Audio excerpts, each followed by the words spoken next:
Hello అండి అందరికీ. ఇది ఫ్రైడే రోజు తీసిన మినీ వ్లాగ్ అనమాట. మార్నింగ్ నుంచి ఈవినింగ్ వరకు నాకు ఎందుకో కానీ ఆ రోజు ఫుల్ హెడేక్ వచ్చేసింది.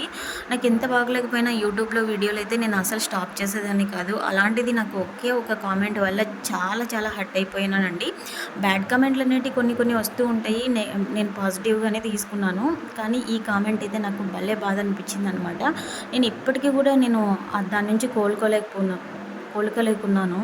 ఒక మనిషి గురించి తెలియకోకుండా ఎందుకు ఇట్లా పిచ్చి కుక్కలాగా మెసేజ్ చేస్తారేమో నాకు అర్థం కాదు. వాళ్ళ సంసారం వాళ్ళు చూసుకోరు గానీ, ఇతరుల సంసారంలో ఏలు పెట్టడానికి మాత్రం ముందే ఉంటారనమాట. ఇలాంటి బేవర్స్ వేస్ట్ ఫెలోస్ అందరూ. నాకు ఇంకా తిట్టాలని చాలా ఉంది. బట్ తిట్టలేకున్నాను ఫ్రెండ్స్. ఎందుకంటే అంత బాధేస్తుందనమాట. అందుకనేసి వీడియోలు అయితే సరిగ్గా తీయలేకపోయాను. ఇంక ఈవినింగ్ టైంలో అయితేనే ఇలాగ నెట్ అయితే వేశాను. పిల్లలు ఆడుకుంటున్నారు. బట్ ఈ నెట్ అనేది మొత్తం బెడ్‌కైతే సరిపోలేదనమాట.